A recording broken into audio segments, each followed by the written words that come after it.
আসসালামু আলাইকুম। কেমন আছেন সবাই? আশা করি ভালো আছেন। আমিও আলহামদুলিল্লাহ ভালো আছি। আজকের পর্বে আমি একটি বেবি নকশি কাঁথা ড্রয়িং করে দেখাবো। আর এই ড্রয়িংটির শেষে কিন্তু এই ড্রয়িংটি দিয়ে নকশি কাঁথাটি তৈরি করলে কেমন দেখতে হবে সেটাও কিন্তু দেখিয়ে দিব। তাহলে মনোযোগ সহকারে কিন্তু পুরো ভিডিওটি দেখতে হবে। তাই আশা করব আপনারা পুরো ভিডিওটি মনোযোগ সহকারে দেখবেন। তাহলে চলুন মূল পর্বে চলে যাই। তার আগে একটি কথা বলে নিচ্ছি, যারা আমার চ্যানেলটি নতুন দেখছেন তারা প্লিজ আমার চ্যানেলটি সাবস্ক্রাইব করবেন। যারা অলরেডি সাবস্ক্রাইব করেছেন তাদেরকে জানাচ্ছি অসংখ্য অসংখ্য ধন্যবাদ। আমি অলরেডি ড্রয়িংটি শুরু করে দিয়েছি। মনোযোগ সহকারে ড্রয়িংটি দেখে নিই। তাহলে চলুন।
এখানে আমি মাঝে কিছু ঘর তৈরি করে নিব।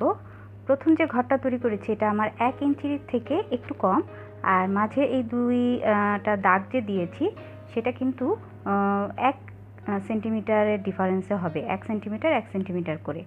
এভাবে পুরো ঘরটাই আমি কিন্তু এভাবে ঘর তৈরি করে নিব।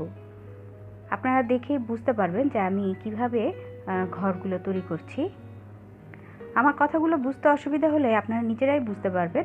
প্রথম ঘরটা হবে 1 ইঞ্চি, আর পরের ঘরের ছোট ছোট দাগগুলো কিন্তু 1 সেন্টিমিটার করে ডিফারেন্সগুলো হবে। এখন প্রথম ঘরে আমি ডিজাইন তৈরি করছি।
মাঝের ডিজাইনগুলো আঁকার পরে আমি প্রথম যে ঘরটা ফাঁকা রেখেছিলাম এই ফাঁকার মধ্যে কিন্তু কাঁথা স্টিচের কয়েকটি লাইন হবে।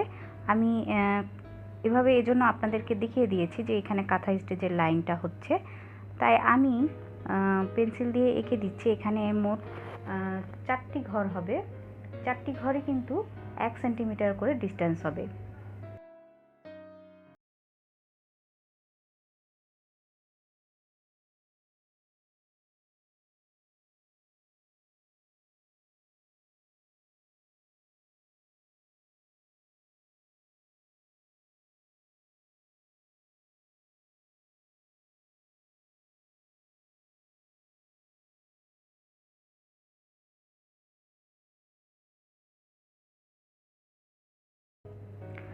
আমার পুরো ডিজাইনটি ড্র করা হয়ে গিয়েছে।